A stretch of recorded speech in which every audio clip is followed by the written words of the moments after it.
Well, what started out as a slight divide among President Trump's supporters, MAGA supporters, is now an all-out rift. And he is the one who's saying good riddance. He's literally said to his own MAGA supporters, his own base, good riddance. If you want to keep going on and on about this Epstein file and about the names that you think are associated with Jeffrey Epstein, get lost. I don't want your support. This is what he posted on Truth Social this morning. And he's trying to lay it all on the Democrats. He says, these scams and hoaxes are all the Democrats are good at. It's all they have. And my past supporters have bought into this blank hook, line, and sinker. Let these weaklings continue forward and do the Democrats' work. Don't even think about talking of our incredible and unprecedented success, because I don't want their support anymore. Well, that would include Marjorie Taylor Greene. That would include Tim Burchett. That would include a lot of people on the Hill who are saying this. And he can't afford to lose more than one or two of them. So this is crazy. So he doubles down in the Oval Office today. And, of course, the reporters are asking him about this because this has become the issue. It is the centerpiece of what's going on right now. He didn't have a policy. Some lunatic around the desk had a policy. Whoever operated the auto pen had a policy, which is, by the way, I think the biggest scandal. That's the scandal they should be talking about, not Jeffrey Epstein. The scandal you should be talking about is the auto pen, because I think it's the biggest scandal, one of them in American history. So I just want to kind of reiterate what we talked about yesterday. I've talked to people who have seen this file, and A, there is no list. B, there are a million names in it. You know, because Jeffrey Epstein bragged about all the people he knew, you know, billionaires, movie stars, music stars, politicians. Fidel Castro is in this. And, you know, Donald Trump's name is mentioned more than a few times, I'm told, by two different people. And nothing untoward, though. I mean, there are so many names of just people who knew the guy, but there's nothing untoward. But I'm wondering, is this, he just doesn't want that, even though he wants nothing out. And maybe it's not even, who knows, maybe it's not only about himself.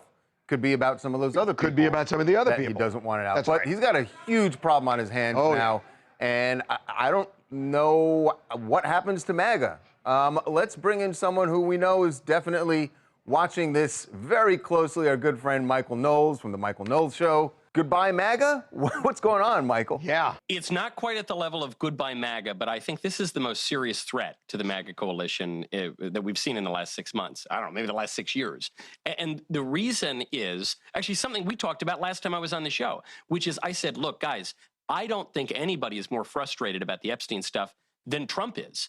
Because there are all sorts of reasons why the government might not release all the names of the people associated with Epstein. For one, it's a pretty far-flung list, as you mentioned, Harvey. It includes Fidel Castro. So, you know, there are a lot of people involved. So for reasons of everything from avoiding defamation all the way up to, I don't know, unraveling the world order because of the prime ministers and royalty and as serious political leaders who associated with Epstein, for any of those reasons, the government might say, okay, we're not just going to publish all of these files.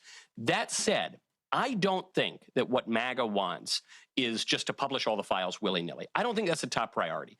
Some people say that, but I think what we really want is justice. But what is justice? What is justice? Justice would be a prosecution of some of the bad people. Justice would be political consequences if we're talking about agencies of our government or even foreign governments.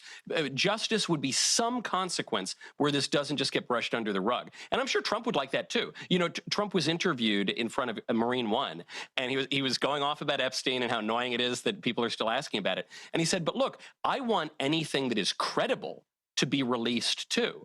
And so I think that he's actually where a lot of people are. Eye of the beholder there. Right. The word credible. Right. You saying that is almost like he's setting up that nothing's going to come out, and that's the reason nothing's going to come out. Or if it all comes out, he's already sort of saying, well, a lot of it isn't credible. He's setting that stage because he says, look, some of this is a Democrat hoax. The Democrats were compiling a lot of these files. Yeah, fair enough. The real reason I think that Trump is pushing this at this moment, though, is because it's now made it to the halls of Congress. So you've got Democrats in Congress have finally become the pro-disclosure party, along with Trump's political enemies in the Republican Party. Right. Guys like Thomas Massey, who Trump wants to primary. But So even supporters, allies, yeah, even the allies, his staunch allies Sure. are Yeah. also saying this. But I think the allies, that's key, because a lot of people who are in MAGA are reading that Truth Social post and they're saying, wait, he's telling me he doesn't want my support? I thought he's a man of the people. You know, no one's ordinary, and we're all in. I'm here for you, or whatever.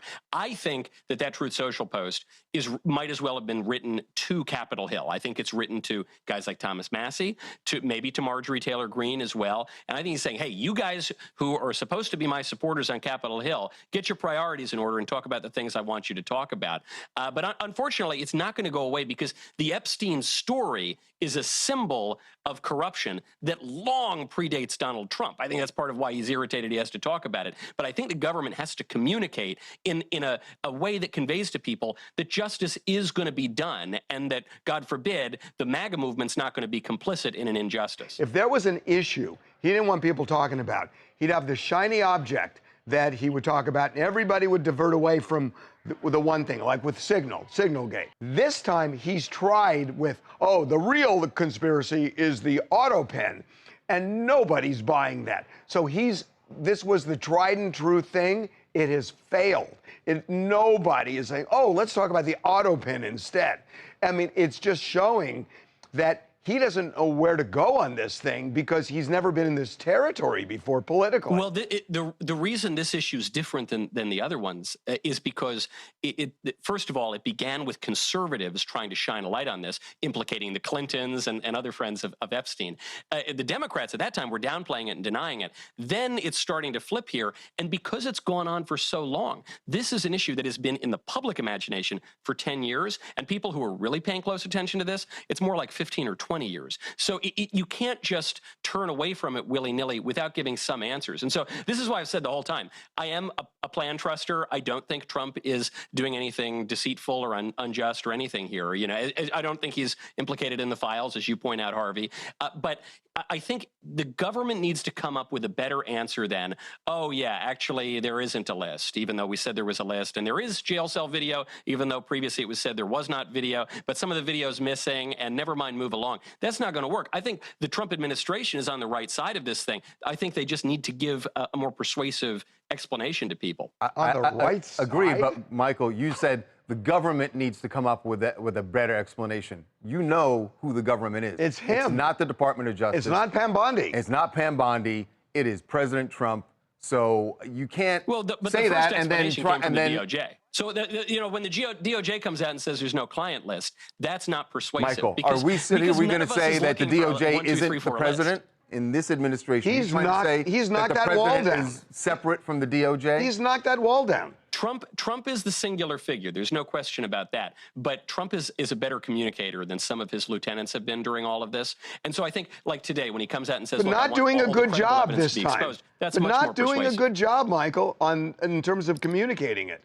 He can't. They're not. Pam Bondi isn't saying a thing without Trump knowing it. And Trump you cannot tell me that. Trump came out yesterday and said, "Oh, Epstein file, boring."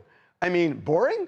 Look, I think that's a better explanation than the DOJ gave, that's for sure. There are plenty of reasons not to disclose an uncorroborated file that includes the names of half the people on Earth. There are plenty of good reasons to do that, but I just don't think people are going to let the Epstein issue go. And likewise, I don't think the Epstein issue should derail the Trump administration. There must be some better way of messaging it to convey the truth of what's going on, and then also focus on all the big accomplishments, which is all Trump wants to focus on. But he's in more trouble now because of this than he's been in his tenure. It's not going to be brushed aside. There are plenty of good explanations that the government can give that will make Trump look good and his enemies look bad. But I think right now he sees that the Democrats and his political enemies in the Republican Party are seizing on this, and I think they got to kill this political campaign in the cradle, because it could be a problem. All right, Michael, I have a feeling you're going to have something more to say about this on your show. So everyone, check out the Michael Knowles Show.